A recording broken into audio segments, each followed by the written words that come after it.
Cheers everybody, this is the MHC, the Manitoba Hunting Challenge. We're going to do a little DIY session today, take a break from the lake and some fishing. We're going to put together a floating duck blind. So I've got a piece of land, it's not mine, it's my family's, but it's got a nice little swamp, little duck hole on it with some wheat field surrounding it this year. So this is something I've been looking forward to. I have no idea how this is gonna go, but I guarantee you I'm gonna have some fun doing it. So I've got the pieces cut, my 2x8s, and I'm just gonna get right into it and you can follow along with me as I go. I'm gonna make it about 10x7. Actually, it's gonna be a true 10x7. I've already cut the pieces, and I want it to fit onto this little tilt trailer that I have, this little skidoo trailer. The area that I want to get it into isn't exactly flat level land, it's very marshy, boggy land. So Princess Auto special. If you've never been to Princess Auto, you got to get there. I wouldn't say their stuff is like premium quality, but it's cheap. And when it comes to DIY, that's what I'm going for. And the other reason why I want these on there is because I want them somewhat portable. Like, I'm gonna put it on this one spot that I'm hoping is gonna work out, but if it doesn't, you know, maybe I'm gonna move it and try a different spot. So it's gonna make it a whole lot easier, because at the end of it all, this thing isn't gonna be very light, right? We've got 2x8s for the frame on the outside, 2x6s for the frame on the inside, and then we've got some poly barrels. These are what's gonna keep that baby afloat. So I'm gonna try to use 4 of them, maybe 5.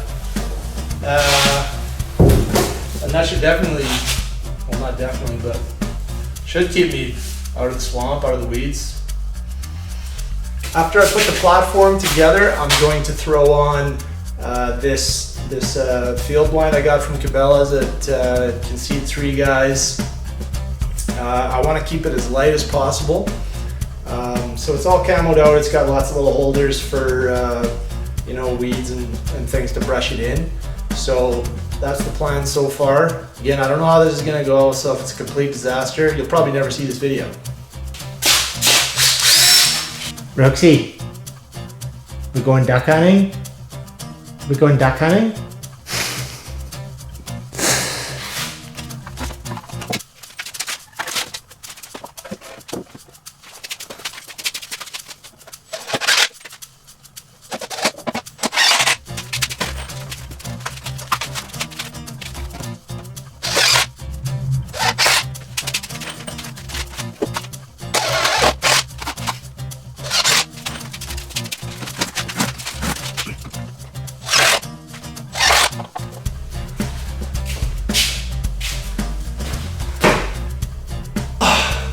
Seems pretty square to me. I don't know. What do you think, Brooks?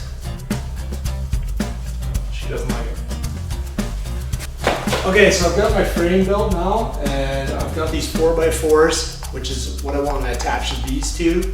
I've cut them to 4 feet, which might be a little bit overkill, but like I said, this land I'm going over is very marshy and uneven. So we'll start at overkill and scale back from there. So I've got it right in the corner. And really I just want to add a 2x6 here, and then frame in my barrels from there. Put this sucker something like so.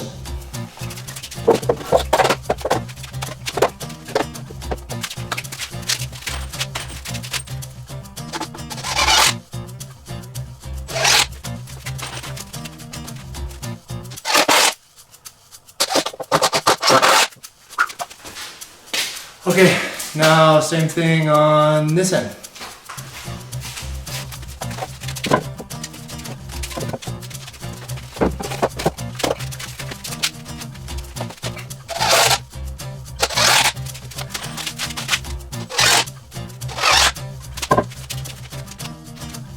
Okay, so now that we got the spacers made, the 2x6s for the 4x4s, which are going to be for the wheels, we can throw the barrels in and start to frame around them. And we want them to be fairly snug so they're not bumping and moving around in the water when we're trying to shoot some mallards or some greenheads.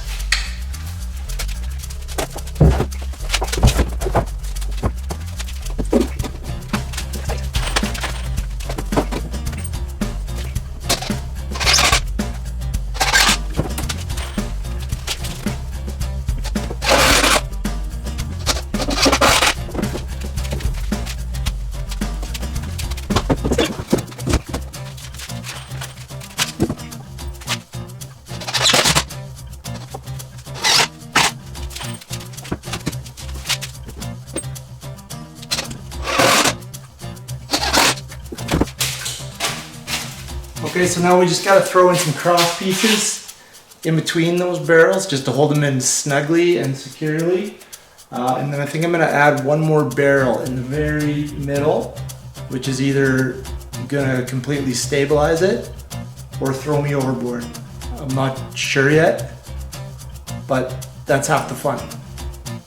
So let's see.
Okay, and we will go one more barrel for good measure.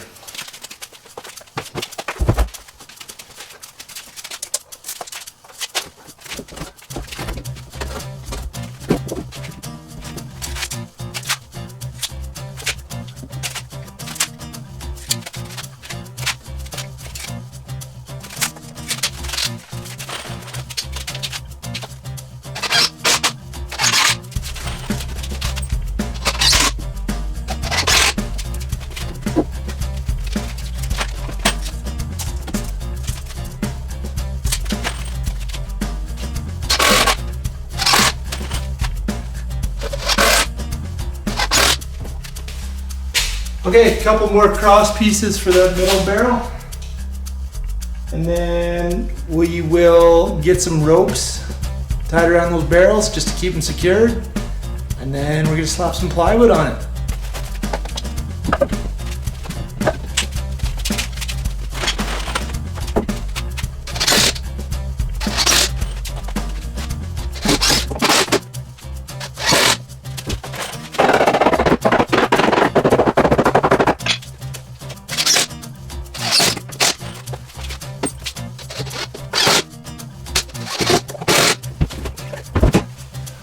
Whew. Those barrels are snug as a bug in a rug, all right? It's always easier to burn your cut ends, get them through those holes. Ooh, ooh. That's the one, baby.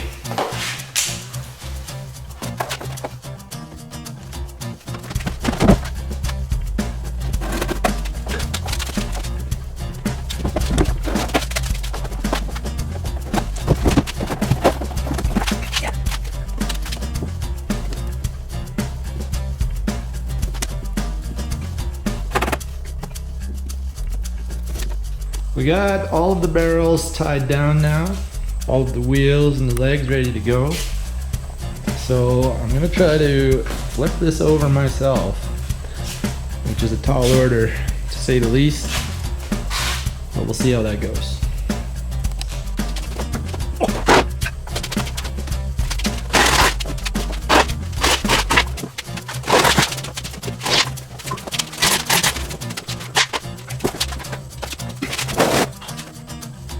All right, we got it flipped. I'm gonna get the plywood on now. I was gonna use deck boards, but 1/2-inch plywood is actually gonna be lighter. And it was also cheaper.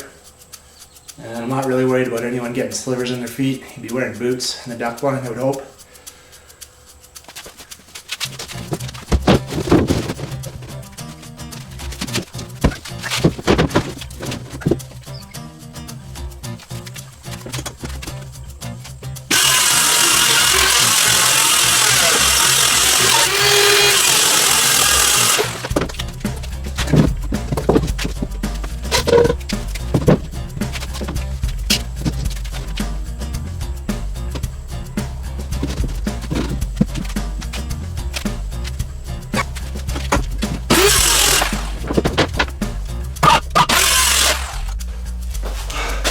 Okay, I am absolutely soaked in sweat right now. God love Manitoba, plus 30 in the summer, minus 40 in the winter.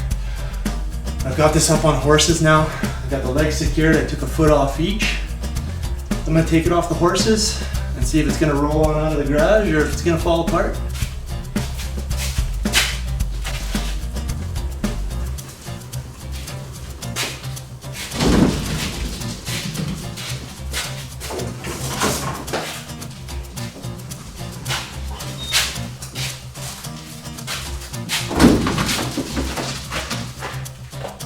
Got the raft rolled back in the garage now, and this will be the second moment of truth. I got the truck and the tilt deck set up out there, so it's a little bit steep, and I want to be able to do this myself. That's the whole idea. Sometimes you don't have time to give somebody a call, get them to come out and help you out. It just doesn't work out, and when I have time to go, I want to go. So hopefully I can do this on my own.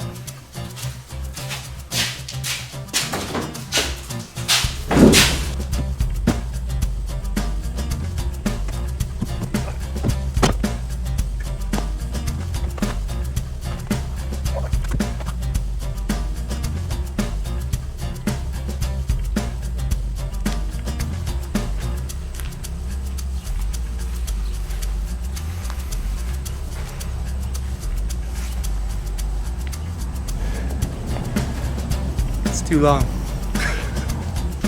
Okay, so that was a fail. I knew it was going too well. That rolled on there like a dream. I knew the raft was going to hang off the back end of the trailer a bit, but what I didn't account for is getting those legs up and over.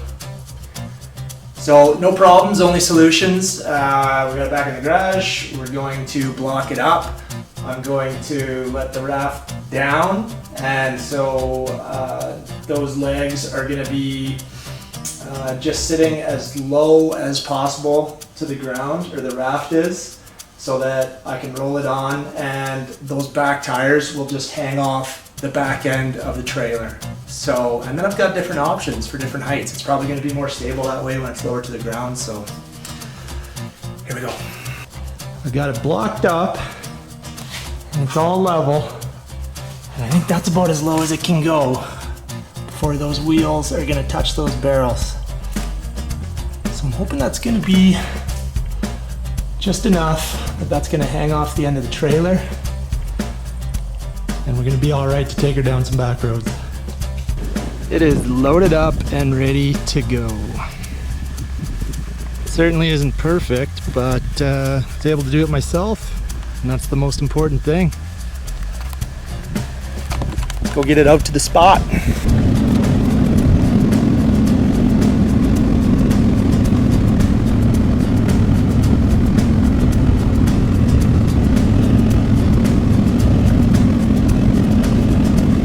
Here we are, wheat field, duck hole. We're not gonna launch it today. We're gonna wait for this crop to get off in the fall. Probably, just so I don't have to drive through it. But I'm gonna unload it, leave it here, maybe make it look mean, put some camo on it, and just let it sit. But I'll throw on the blind just so you can see what it's gonna look like once we get it launched in the fall.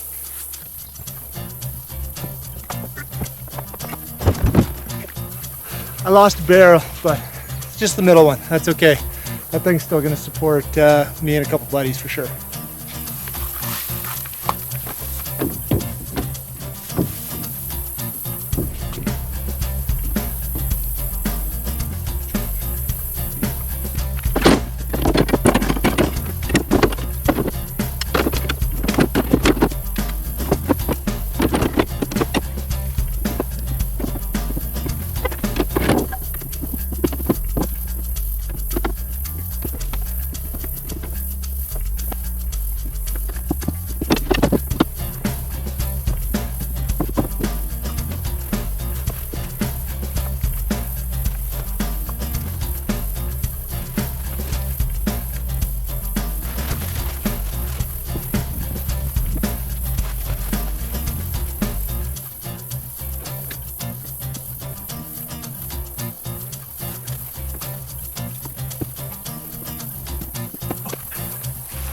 So essentially there it is.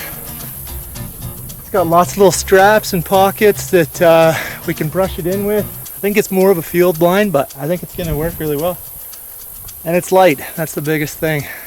So it is 31 degrees out right now. I'm soaked again, just from doing that. I'm a heavy sweater. So I don't think we're gonna spray paint it today. We're not gonna make it look mean. We're gonna save that for another day. But that's it. That was 2 evenings and a morning and a bit of an afternoon to get it out here. So can't wait for the fall. I love the summer. I do love the heat, but always look forward to the fall.